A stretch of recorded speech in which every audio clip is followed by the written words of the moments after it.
Hello दोस्तों, स्वागत है आप सभी का।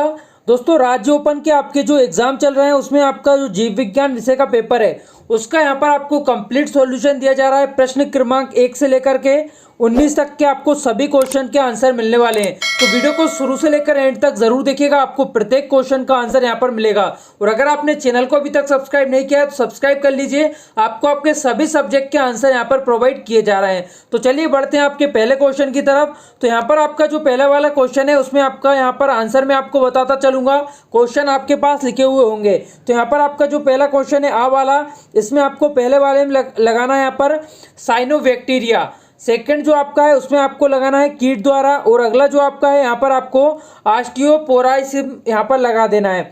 नेक्स्ट आपका जो है इसका आंसर आपका हो जाएगा हाइपोथैलेमस। अगला जो आपका है इसमें आपको लिखना है एलेक्जेंडर फ्लेमिंग। तो ये आपका जो प्रश्न क्रमांक 1 है उसका आ वाला है, उसका आंसर है। इसके बाद बढ़ते हैं आपके नेक्स्ट वाले की तरफ। तो यहाँ पर प्रश्न क्रमांक 1 का जो आपका बा है उसमें आपको पहले वाले में करना अंडाशय, अगले वाले में आपको करना है रस लसिका। नेक्स्ट है आपका यहाँ पर एलिसा परीक्षण आ जाएगा, और अगले वाले में आपको खमीर लगा देना है। इसके बाद अगला जो है यहाँ पर आपका आएगा बायोपायरेसी। तो ये हो चुका है आपका प्रश्न क्रमांक 1 का बा वाला। अब बढ़ते हैं आपके अगले वाले क्वेश्चन की तरफ। अगर वीडियो को अभी तक लाइक नहीं किया तो लाइक कर देंगे। तो यहाँ पर देखिए आपके अगले वाले क्वेश्चन में आपको सही जोड़ी पूछी गई है। तो यहाँ पर मैंने सामने के सामने सही जोड़ी आपके लिए लिख दी है। तो किड़वन टैंक का आप कर देंगे पादप्रस, वृद्धि दर मापन का आप कर देंगे ऑक्सीजन नोमीटर, और अगला जो है आपका नाभिकीय विद्युत संयंत्र, तो इसका आप लगाएंगे कल्पक्कम। अगला जो है यहाँ पर कर्ण पल्लव, तो इसका आप लगाएंगे उपस्थिति। इसके बाद अगला जो है यहाँ पर सहजीवी, इसका आप करेंगे लाइकेन। तो ये आपके यहाँ पर सही जोड़ियां हो चुकी हैं। इसके बाद बढ़ते हैं आपके नेक्स्ट क्वेश्चन की तरफ जो है आपका प्रश्न क्रमांक 2। तो यहाँ पर आपसे पूछा गया आदिम पृथ्वी पर मौजूद गैसें, तो इसमें आप लिखेंगे मीथेन, अमोनिया, ऑक्सीजन और जलवाष्प। बढ़ते हैं नेक्स्ट क्वेश्चन की तरफ प्रश्न क्रमांक 3। यहाँ पर आपको जो गमारफाटा होता है उसका आपको सामान्य नाम जो धृत कुमारी है, तो इसमें आपको वानस्पतिक नाम बताना है। तो यहाँ पर आप लिखेंगे बारवा डेंसिस, इसका नाम हो जाएगा वानस्पतिक नाम। इसके अलावा अगला यहाँ पर पूछा है लिली का आपको, तो इसका लिलियम आप लिख देंगे। तो ये आपका प्रश्न क्रमांक 3 का आंसर है। इसके बाद बढ़ते हैं आपके नेक्स्ट क्वेश्चन की तरफ जो है प्रश्न क्रमांक 4। क्या पढ़ाई में आपको आते हैं डाउट्स? तो 5 सेकंड्स में डाउटनट के साथ करो उन्हें आउट।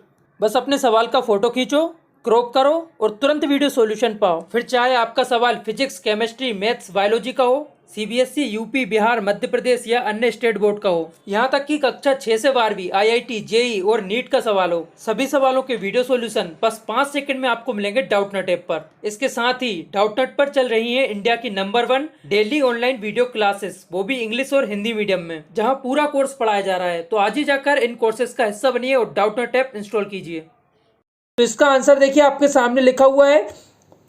आपको लिखना है यहाँ पर मेढक उभयचर वर्ग का जंतु है जो पानी तथा जमीन पर दोनों जगह रह सकता है। यह एक शीतऋतु प्राणी है, अर्थात इसके शरीर का तापमान वातावरण के ताप के अनुसार बढ़ता घटता रहता है। तो इसका आंसर आप यहाँ पर देखकर लिख लेंगे। वीडियो को रोककर नोट करते हुए चलेंगे, आपको एक एक करके मैं सारे क्वेश्चन यहाँ पर बता रहा हूँ। वीडियो में स्लाइड कर हम आगे बढ़ते हुए सारे क्वेश्चन के आंसर देखेंगे। अब देखिए आपका अगला वाला क्वेश्चन है यहाँ पर प्रश्न क्रमांक 5, हाइपोपोनिक्स किसे कहते हैं यहाँ पर पूछा गया है। तो इसके आंसर में आप लिखेंगे एक ऐसी तकनीक है जिसमें फसलों को बिना खेत में लगाए केवल पानी और पोषक तत्वों के उगाया जाता है। इसे जलीय कृषि भी कहते हैं। पौधे उगाने की यह तकनीक पर्यावरण के लिए काफ़ी सही होती है। इस पौधे के लिए कम पानी की जरूरत होती है, इससे पानी की बचत भी होती है। तो ये आपका आंसर हो जाएगा आपका प्रश्न क्रमांक 5 का।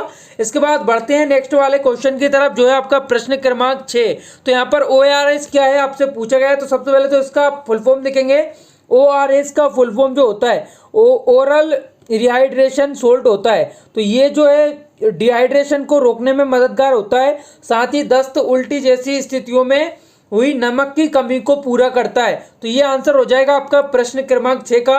इसके बाद बढ़ते हैं आपके नेक्स्ट क्वेश्चन की तरफ। तो अगर आपने चैनल को सब्सक्राइब नहीं किया सब्सक्राइब जरूर करिएगा। आपके हर एक सब्जेक्ट के प्रत्येक क्वेश्चन का आंसर यहाँ पर आपको मिलेगा, और समय पर आपका जो है उत्तर पुस्तिका कंप्लीट हो पाएगी, आपका एग्जाम कंप्लीट हो पाएगा, और समय पर आप अपनी उत्तर पुस्तिकाओं को विद्यालय में जमा कर पाएंगे। तो यहाँ पर बढ़ते हैं हम आपके नेक्स्ट क्वेश्चन की तरफ जो है प्रश्न क्रमांक 7। तो यहाँ पर कुछ टीकों के बारे में पूछा गया है। तो यहाँ पर जैसे कि आपका पहला टीका पूछा MMR, तो इसके बारे में आप लिखेंगे ये टीका खसरा, कंठमाला रोग और रुबेला जैसे रोगों के लिए बनाया गया है। इसके बाद यहाँ पर BCG के बारे में पूछा गया है, तो इसमें आप लिखेंगे तपेदिक रोग के उपचार में इसका उपयोग किया जाता है। इसके बाद बढ़ते हैं आपके नेक्स्ट क्वेश्चन की तरफ, जो है प्रश्न क्रमांक 8। तो यहाँ पर आप इसका आंसर लिखेंगे यह ऐसे पादपों का वर्ग है जिसमें बीज तो बनते हैं लेकिन बीज फल वित्ती में बंद नहीं होते, इसलिए इन्हें नग्नबीजी एवं अनावृत्ति बीजी कहते हैं। तो यहाँ पर इसके बारे में जो पूरे पॉइंट है आपको इस तरीके से लिखना है। पत्तियां सरल या संयुक्त प्रकार की होती हैं। पादप शरीर जड़ तना पत्ती में विभक्त होता है। इसमें संवहन ऊतक जाइलम व फ्लोएम पाए जाते हैं। इसके अलावा इनका शरीर जड़ तना पत्ती में विभेदित होता है। और यहाँ पर आप लिख सकते हैं इसमें जड़ मूलाधार या झड़का होता है। तो यहाँ पर आपके प्रश्न पत्र में जितने यहाँ पर पूछे गए हैं लक्षण आप उतने लिख सकते हैं। मैंने आपको यहाँ पर ज़्यादा प्रोवाइड कर दिए हैं। जो भी यहाँ पर आपको पॉइंट अच्छे लगते हैं आप उतने लिख सकते हैं। इसके बाद बढ़ते हैं नेक्स्ट क्वेश्चन की तरफ, जो है प्रश्न क्रमांक 9। तो यहाँ पर आप देखिए, जब एक वर्णांध पुरुष का सामान्य दृष्टि वाली महिला जिसका वर्णांधता का कोई पारिवारिक इतिहास नहीं है के बीच क्रॉस किया जाता है, तो यहाँ पर संतान के 4 बच्चे होंगे, 2 बेटियां और 2 बेटे। तो इसमें जो यहाँ पर संतति होगी वो देखिए इस प्रकार से यहाँ पर आपको बताना है डायग्राम के माध्यम से। इस प्रकार से आप बना लेंगे। वीडियो को थोड़ा सा HD करेंगे तो आप अच्छी तरीके से यहाँ पर देख पाएंगे। तो ये आपका प्रश्न क्रमांक जो आपका था इसका आंसर हो चुका है। हम प्रश्न क्रमांक 9 यहाँ पर देख रहे हैं। तो प्रश्न क्रमांक 9 का पूरा आंसर मैंने आपको बता दिया है। इसके बाद बढ़ते हैं नेक्स्ट क्वेश्चन की तरफ, जो है प्रश्न क्रमांक 10। तो यहाँ पर आपको प्रश्न क्रमांक 10 के आंसर में इस तरीके से लिखना है। देखिए, बायोगैस स्थानीय ग्रिड के लिए बिजली और गर्मी के रूप में एक हरित ऊर्जा है। इसके बाद देखिए, उल्लेखनीय पर्यावरण के लाभ यहाँ पर है green house gas, methane, CO2 और नाइट्रस ऑक्साइड का कम उत्सर्जन। इसके अलावा थर्ड में आप लिखेंगे उद्योगों व घरों से जैविक कचरे का पर्यावरण के अनुकूल पुनर्चक्रण। इसके अलावा चौथा लिखेंगे आप पौधे किण्वन घोल को बेहतर तरीके से अवशोषित करते हैं जिससे खेतों में उपज बढ़ती है। इसके बाद अगला आपका है यहाँ पर प्रश्न क्रमांक 11 देखेंगे। तो कार्बन चक्र में प्रतिक्रिया आपको बताना है। तो प्रक्रिया जो है वो इस प्रकार से कार्बन चक्र, इसकी प्रक्रियाओं के संदर्भ में समझना सबसे आसान है और कार्बन जैसे परिवर्तित होता है। 3 प्रमुख प्रक्रियाएं और रूपांतरण नीचे तालिका में दिखाए गए हैं। तो यहाँ पर आपको मैं धीरे करके जो तालिका है आपको स्क्रॉल करके बता रहा हूँ। आपको जहाँ भी जरूरत लगती है वीडियो को रोककर आप नोट करेंगे।